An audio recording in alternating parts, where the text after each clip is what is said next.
Welcome back to Hot Air with me, Joshua Robert, and today we're taking a deep dive into the stories that are shaping politics here at home, if you're in the United States, and abroad. From the bold progressive surge in New York with Zohran Mamdani to California's Proposition 50 and the fight over who gets to draw the lines that decide elections, all the way across the Atlantic to the Netherlands, where the country is set to elect its first openly gay prime minister. We'll also look at historic wins here in the US with governors like Mikie Sherrill in New Jersey and Abigail Spanberger in Virginia, showing that progressive, inclusive leadership isn't just surviving, but it's winning. This episode is about power, representation, and a clear, very fucking clear cultural shift away from fear-driven politics and towards leaders who govern with inclusion, competence, and respect. Isn't that nice? But before we get into it, make sure you're following me on Instagram and TikTok at _hotairpod. Visit my website, hotairwithjoshuarobert.com, to check out all of my fun merch. And you can also send your listener stories, topic suggestions, or guest suggestions there on the contact page. Wherever you're listening, leave a pod review, share the episode, subscribe, like it, all the fun things that help me reach more ears around the world. And while you do that, I'm going to wait in awkward silence until you either rate or share or do something. So I'm just going to be here hanging out, waiting. I wish I could really sit here in awkward silence, but we've got things to talk about. So let's hit it.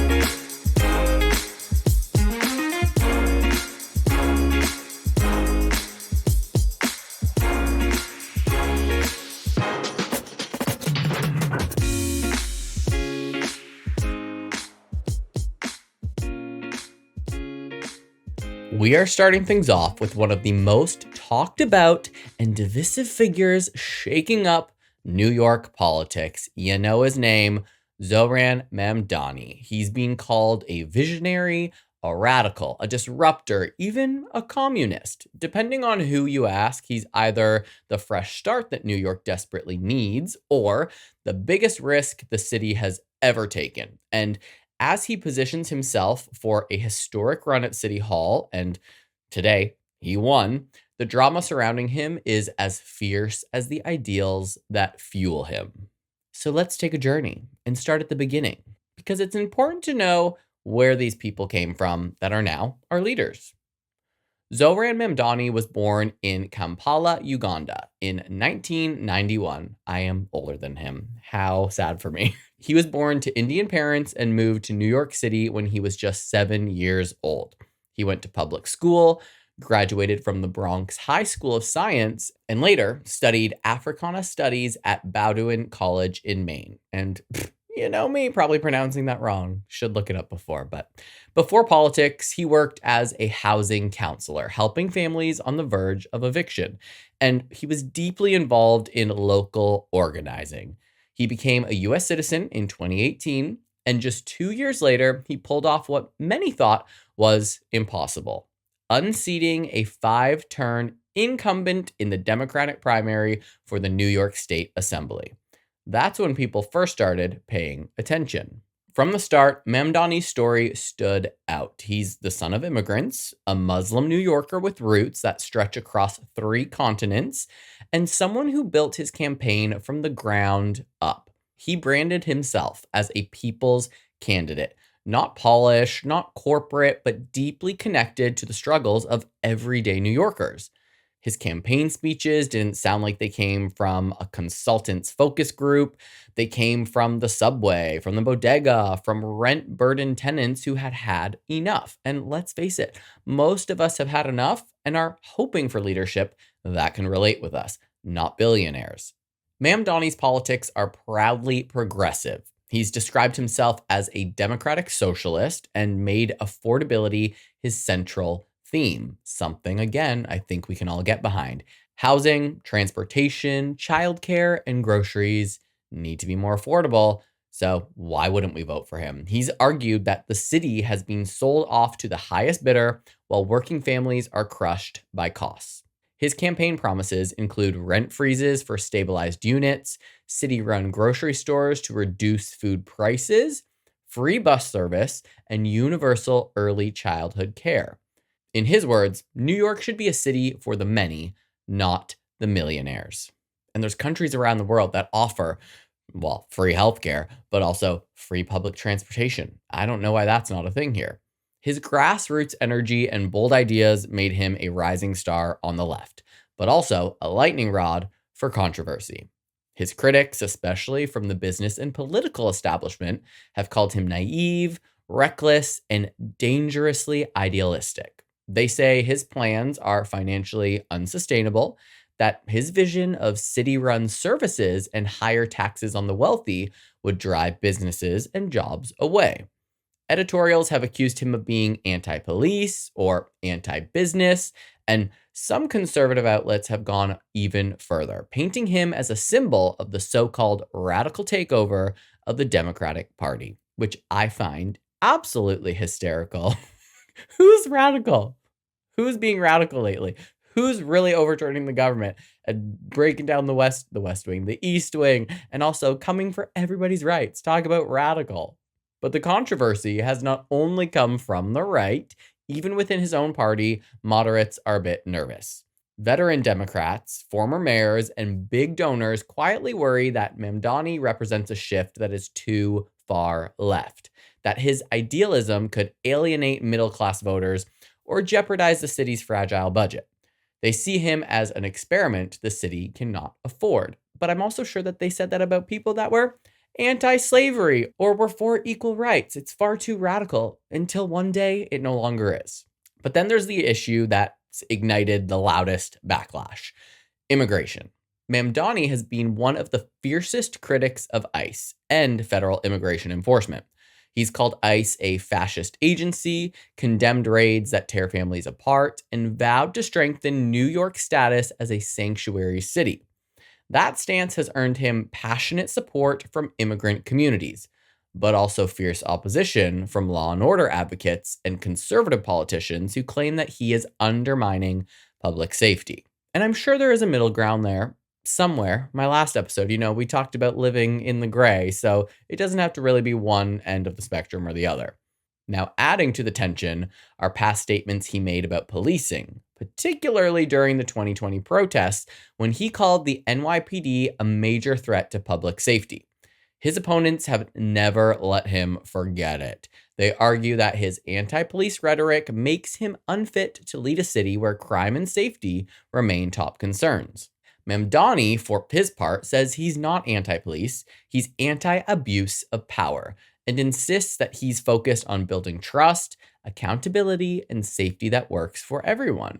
Again, to me, that makes total sense. There is such a wild abuse of power that we have seen since long before COVID, but it really ramped up in 2020 in the police systems everywhere. Otherwise, people wouldn't have been in the streets saying defund the police.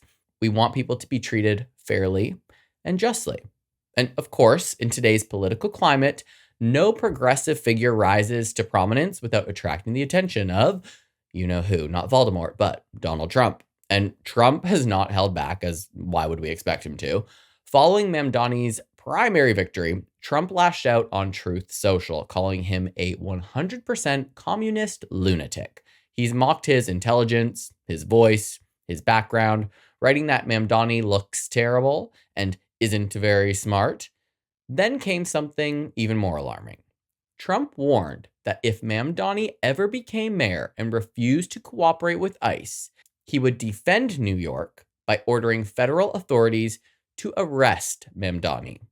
He suggested withholding federal funds from the city if Mamdani didn't behave, in his words, and some of Trump's allies have gone as far as to question Mamdani's citizenship, pushing for investigations into his naturalization. Baseless, of course, but politically explosive nonetheless. And he's not running for president, right? You can't be president unless you were born here. So let him just take the gig. Now, when I wrote this, I said, if Mamdani wins, but he did fucking win, so congratulations. New York could find itself at the center of a constitutional shutdown. The city relies heavily on federal funding for everything from housing and transportation to security and disaster relief. A Mamdani administration that refuses to collaborate with federal immigration enforcement would almost certainly provoke retaliation. The federal government could withhold funds, sue the city, or even attempt to remove local protections for undocumented immigrants. Mamdani has made it clear that he will not back down, saying New York must protect its residents regardless of their immigration status. The question is, what happens when that defiance meets federal power head on? And it appears this might be something we'll be seeing with our own eyes, finding out what happens pretty soon in the near future.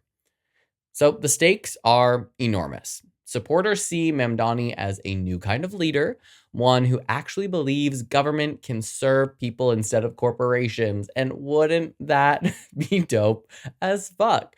To them, he's proof that politics doesn't have to be cynical, that the next generation can reclaim democracy from billionaires and lobbyists. We want real, grounded people working for us and with us. His critics, though, see a disaster waiting to happen. They warn that his utopian policies will bankrupt the city, destroy its business climate, and turn New York into what one opponent called a social experiment with 8 million unwilling participants. And I would say a lot of them are pretty willing since he won. He could be voted out, right? It's not like he's coming in here. He's not a king. We don't have kings here. Hello, Donald Trump. If you don't like what he's doing, you don't have to vote for him next time. I don't think things are going to shift that much.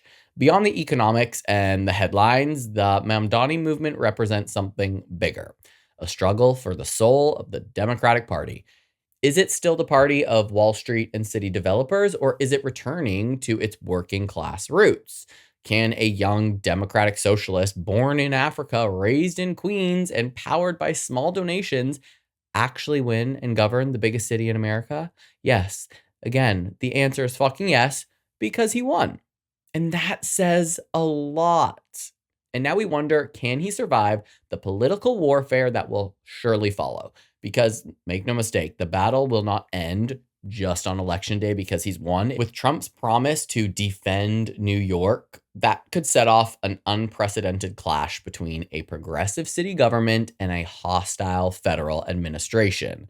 The mayor of New York could become both a local leader and a national symbol, standing up to federal power, risking arrest, or being made an example of. It's the kind of political drama that could completely define a generation, and quite frankly, I think it's going to. So Mamdani is many things: an immigrant, a New Yorker, a progressive, a lightning rod. Why am I getting emotional right now? Get it together. He's loved and loathed in equal measure. And whether you think he's the future or a warning, there's no denying that he's changing the conversation, because when someone like Mamdani rises to power, it forces everyone to ask uncomfortable questions about power, about privilege, about who the city really belongs to. So this week we watched as that story was unfolding, how a kid from Queens with a degree and a big dream became the most disruptive mayor in New York City's history and the second youngest mayor of the city. And how far the establishment or the federal government might go to stop him is still a question that will be on my mind and the mind of many others.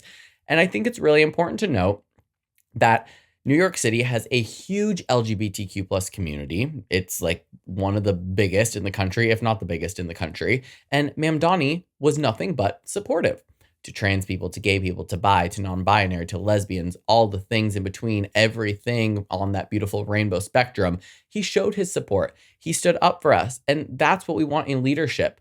That doesn't mean he hates every Republican that lives in the city or denounces people that maybe don't agree with the LGBTQ plus way of life or being. I'm trying to use my words wisely here, but he's leading with acceptance and he's leading with love. And perhaps people are tired of politicians leading with hate. So maybe some Republicans could take a note from Mamdani's book. And now we're going to turn our attention to a story that may sound technical, and it's definitely map heavy. It's also bureaucratic, but it's actually central to how democracy in America gets shaped. We're talking about California's Proposition 50. It has officially passed, and what it does is redraw the lines of power quite literally.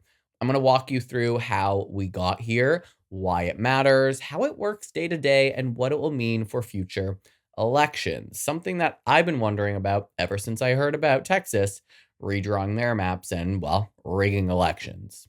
So let's start with how exactly we got here. We're going to begin with the backdrop. So in Texas, the Republican controlled state government recently redrew its own congressional maps mid decade, not just after a census, in a way that is widely described as a partisan effort to tilt upcoming elections in their favor, aka rigging elections. California Democrats viewed that move as an aggressive power play, rightfully so. Texas is redrawing to claim more safe Republican seats to influence the U.S. House of Representatives ahead of the 2026 midterms. So, seeing that, California's Democratic leadership said if Texas can, well, we can too. If Texas can reposition itself for partisan advantage, then we have to respond. Enter Prop 50. The measure, placed on the 2025 ballot, asked Californians, would you allow the state legislature, rather than the independent commission, to adopt new congressional district maps now, taking effect for the next 3 election cycles in reaction to what happened in Texas? The official summary explains that a yes vote means the state would use new legislatively drawn maps starting in 2026 and continue until after the 2030 census. California's long-standing process had been that the independent California Citizens Redistricting Commission draws congressional maps after each census in order to limit partisan gerrymandering. But Prop 50 temporarily sets that aside. It says for the next 3 elections, 2026, 2028, and 2030, the legislature draws them. Then after the 2030 census, it goes back to the commission. Putting this into plain language, imagine a sports league. I mean, who wants to do that? But let's imagine it, where the referees are independent and draw the play field lines every few years. Then one side says, wait, our rival just changed the field mid-season to favor themselves. So we'll take over the referee's job for the next 3 games to level the playing field. That's basically what California is doing. Does that make any sense? Because I definitely did not use ChatGPT to make a comparison. But yeah, it's like the referees redrawing the lines on the field or like, making up their own fucking rules so that they can win. And this is taking back control and be like, no. We're going to even the playing field here. I should have come up with a much better metaphor/analogy/way of explaining that, but you get it because you're smart. So anywho, Prop 50 officially passed. Voters approved it by wide margins. I believe it was 8 in 10 voted yes on Prop 50. It now authorizes new maps that are expected to favor Democrats in Congress by giving them better odds in certain seats. And I've been asking myself, how is this really going to work in like everyday terms? Like what are the logistics here? So to understand what Prop 50 does logistically, we're going to need to break it down step by step and do it really plainly. Let's keep this simple. So first, what is a map in this context? We know what a map is, but in this context, for the US House of Representatives, every state has a number of districts, each electing 1 representative. How the lines are drawn determines which voters are in which district. If you live in a district that leans strongly to one party, your representative is almost predetermined. If drawn differently, the balance can shift. And second, who draws the lines matters. If an independent group draws them based on neutral criteria like compactness and communities of interest and equal population, then you're likely to get more genuine competition. But If a party draws them intentionally to create safe districts for themselves or to pack or crack the other party's voters, that's gerrymandering, manipulating maps for partisan gain. And many argue this undermines fair representation. Third, what Proposition 50 changes. Under Prop 50, the California legislature, which is under Democratic control, gets to draw the congressional map for the next 3 cycles instead of the independent commission. They've already drawn the map and submitted it as part of the measure. The map is slated to apply in the 2026, 2028, and 2030 elections, as I mentioned. And after that, following the 2030 US Census, the independent commission will take over again. And maybe by then, we'll all be a little bit more fucking calm. And until then, I'm going to remain pissed. Fourth, what needs to change administratively, because many districts will shift boundaries. Some voters may find they are now in a different district with a different representative or candidate field. Counties and the state elections office will have to update voting materials. According to the Legislative Analysis Office, the costs are pretty modest, one-time costs to counties of a few $1,000,000 statewide and about $200,000 to the state. Fifth, how this affects you as a voter. If you live in California, you may see on your ballot in 2026 a different slate of candidates because your district number or boundaries have changed. The person representing your area might also change. Also, because the map is drawn to favor one party, the competitive balance of your race may shift. If you live in what used to be a swing district, you might find it will now tilt more safely to the Democrats or whichever party drew the lines. Now, since Prop 50 has passed, the implications are pretty immediate and stretch forward into the next decade. What does it look like now? First, the map is set for the next 3 congressional elections. That means the 2026 U.S. House elections in California will be fought under the newly drawn districts because those districts are drawn by the Democratic-controlled legislature. Political analysts expect as many as 5 congressional seats currently held by Republicans to flip to Democrats under this new map. That gives Democrats a significant advantage nationally. Since California is the largest state, flipping 5 seats helps their goal of controlling the U.S. House. The measure was explicitly sold as a response to what Texas did. So this is a counter move in the nationwide game of redistricting. And it's going to be tit for tat. I feel like everyone's just going to start doing it now. Will we get anywhere? Who the fuck knows? For voters, this means in 2026, when you go to vote for U.S. House representative, the candidate slate and district may look different from what you had in 2024. Some incumbents will face new boundaries, some challengers may emerge, and parties will be adjusting their strategies. Because the map is locked in for at least 3 cycles, parties and candidates will begin maneuvering now, like ASAP if they haven't already. Incumbents will evaluate whether they want to run in the new district boundaries or opt for another. Voter outreach is going to shift. Neighborhoods now in different districts will be newly targeted. Campaign money will follow the maps. Under Prop 50, because the lines favor Democrats, we should expect more Democratic-leaning races and fewer toss-ups in some districts. At the same time, there's likely to be legal and political pushback. Critics call this measure a power grab, saying it undermines the principle of independent, nonpartisan redistricting and hands map drawing power back to politicians who are in office. Lawsuits have been filed, and even the state Supreme Court declined to block the measure from going to ballot. It also changes how national parties view California. Historically, California has been a Democratic stronghold, but with maps that were more neutrally drawn. Now, the Democratic Party is actively re-engineering those districts to increase their margin of safety. That shifts resources, strategy, and attention. Republicans, conversely, will face steeper uphill battles in California's congressional races and may shift resources elsewhere and hopefully move out of the state. No, don't do that. We need all varieties of humans here. I'm just kidding. Nobody come for me. So here is why it matters. On one level, This is about maps and feathering districts. But on a deeper level, it is about power. Who gets to make the rules and how the voices of voters are translated into representation. When one party succeeds in redrawing maps that favor them, and they don't go about it the correct or technically legal way, elections matter less for those districts. Outcomes become more predictable, and that can erode competition, which in turn can reduce accountability. And then it feels like we can't even do anything about it. So the only way to fight back is to kind of meet them on their own level, right, Texas?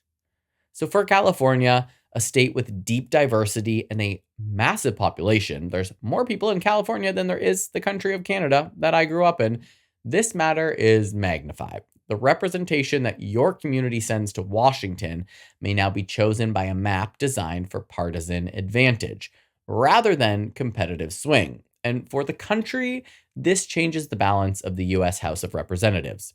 Flipping 5 seats in California shifts the national picture. Furthermore, Prop 50 signals a kind of arms race in redistricting.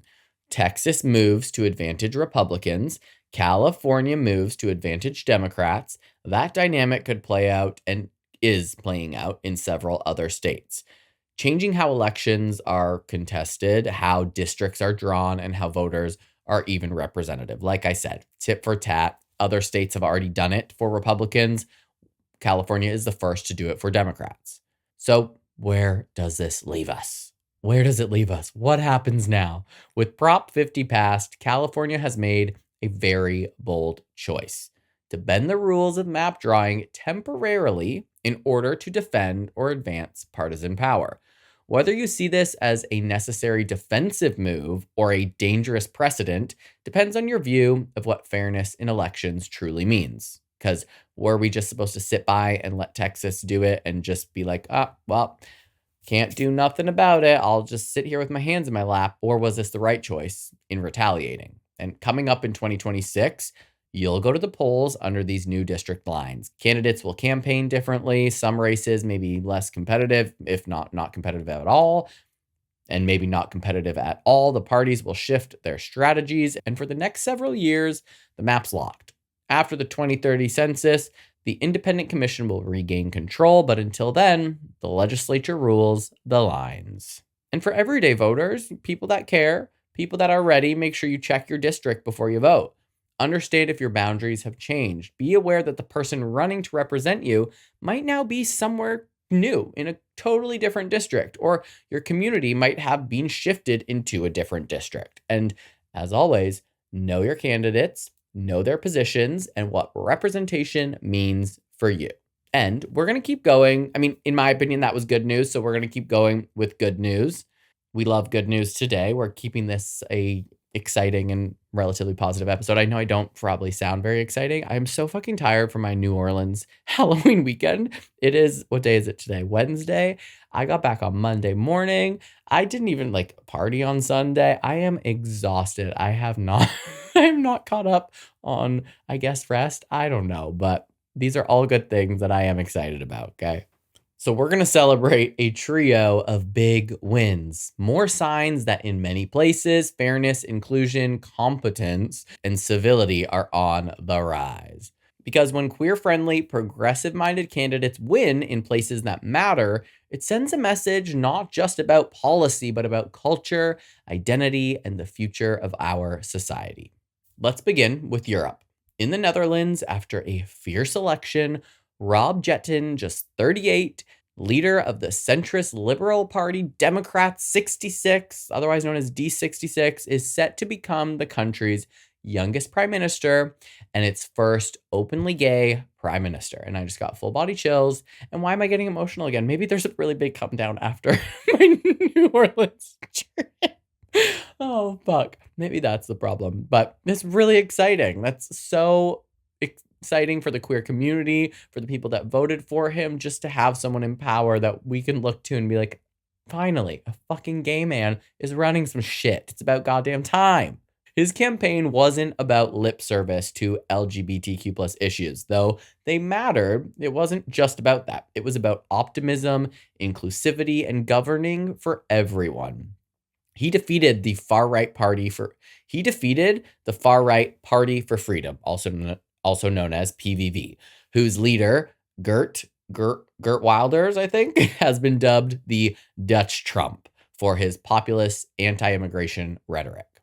And for queer people everywhere, as I said, this is huge. Someone like them openly at the highest level of government. And for the broader politics, it's a rebuke of populist identity-fueled fear politics. And some might think, oh, it's part of the gay agenda. But somebody like him will govern for all because he knows what it's like to be left out and not thought about and be an afterthought and to be running against someone who essentially is a different version of Trump. Us gays know what it's like to feel left out and like nobody cares. So if anybody is made to run a country or be in any position of power where you need to represent everyone and anyone, it's someone from the LGBTQ plus community, because we will do that. Now, we're going to shift back to the US. In two important states, progressive, pro-equality, reject the extreme type campaigns just won big. In Virginia, Abigail Spanberger has been elected governor. She ran a pragmatic campaign focusing on cost, safety, economic opportunity, not just identity politics, though identity mattered. Her win is a sign that voters are done with absolute chaos. We're done with it. We're done with culture wars. We're done with the us versus them politics of the far right and the far left. Let's not leave the far left out. In New Jersey, Mikie Sherrill has been elected governor, defeating a Republican opponent aligned with Trump's politics. Another big win that should be celebrated.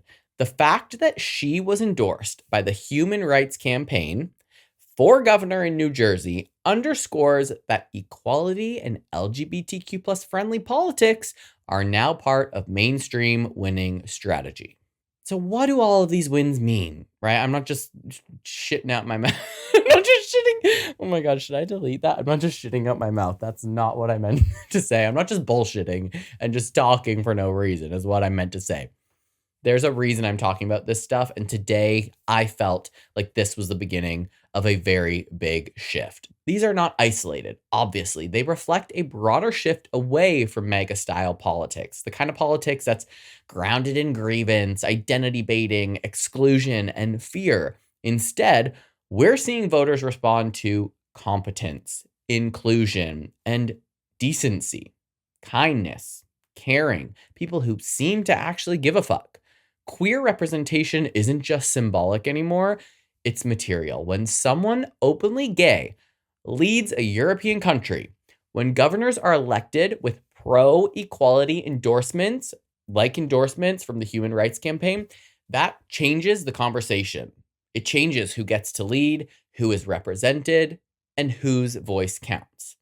On the policy side, these wins open space for big change, better protections for the LGBTQ plus people, better attention to civil rights, more inclusive governance for all. On the electoral side, this sends a message to Republicans and to the very far right that their type of politics are no longer working everywhere. Voters are saying, yes, you can believe in liberty, but you can't build it on division and fear and demolishing the whole fucking government.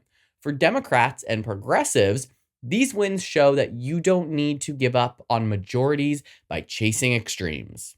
You can win big by just being inclusive and by focusing on everyday issues and respecting identity. And those everyday issues are issues that we all can relate upon, whether you're Democrat or Republican or the far end of either spectrum. Now, culturally, this is my favorite part, this is a denial of the hate-driven politics of MAGA. Bye-bye. It says, diversity is not our weakness. It's what makes us strong. It's what has built this whole entire country, and representation matters. And leadership looks like the people who weren't welcome before. When the first openly gay prime minister of the Netherlands is elected, when states with large queer populations elect governors supported by pro-equality organizations, it normalizes inclusion. It chips away at stigma, It shifts the center of where politics is. Instead of hostility to immigrants and to queer people, to minorities, we see affirmation. Instead of worrying about which side you're on, voters are asking, was the candidate decent? Did they deliver? Did they respect people? And I don't want to give Trump any credit here, but because he's been such a fucking shithead and spoke so poorly to people, I think people are tired of that. They want someone that they can look up to. So now people aren't thinking, are you Democrat or Republican? People are voting based, which I think is how you should vote, based on someone's decorum and also their politics and beliefs and what they stand for. But a lot of it has to do with how they treat people. And what this means for our country, if you're here in the US, moving forward is very hopeful. First, 2026 midterms are now less scary for progressives. These wins create momentum. The blueprint is working. Win in the suburbs, win with working class voters, win by talking about real issues, not just culture wars. And second, the far right, which has staked so much on identity grievance and exclusion, is struggling to convert that into victories. When voters are more concerned about their rent, their kids' futures, their community's safety, and they don't see the far right offering answers, they're gonna shift.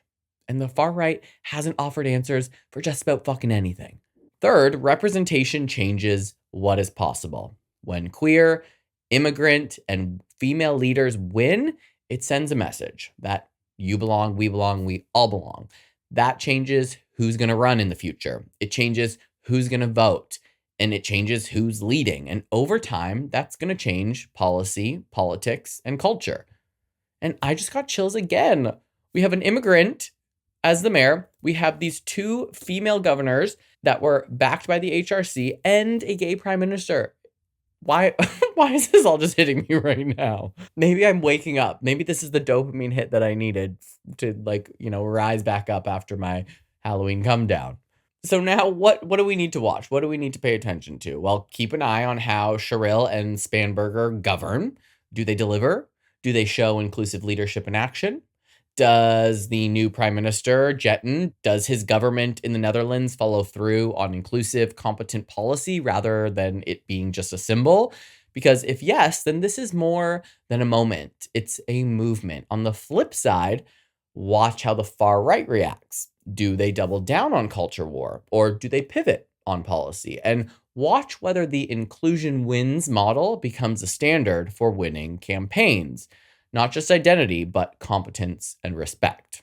And if they don't, because it wouldn't be the first time politicians flip their script, if they don't, pay attention to that as well and find someone next time to vote for that will stay consistent. These wins matter because they tell us a new story about power in 2025. Not the story of fear, division, and exclusion, but one of inclusion and dignity and competence and respect.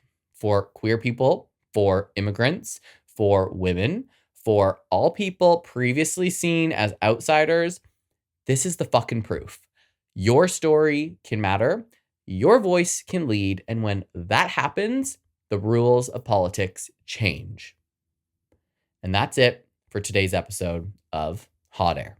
From Zohran Mamdani's groundbreaking rise in New York to California's Prop 50 reshaping congressional politics, to Rob Jetten making history in the Netherlands, and the wins of Sherrill and Spanberger here at home, the message is pretty clear. Voters are rejecting division. Plain and simple. We just want to hang and pay our rent and be able to take trips and eat some fucking food. And I think we'd like a little bit more respect. These wins are not just headlines. They're signs of a broader cultural and political shift. One that could redefine what leadership looks like for years and decades and generations to come. So thank you for joining me on this episode. And as always, stay informed, stay engaged, and remember, in politics, the air is always heating up and change is on the rise. And I will see you next Tuesday.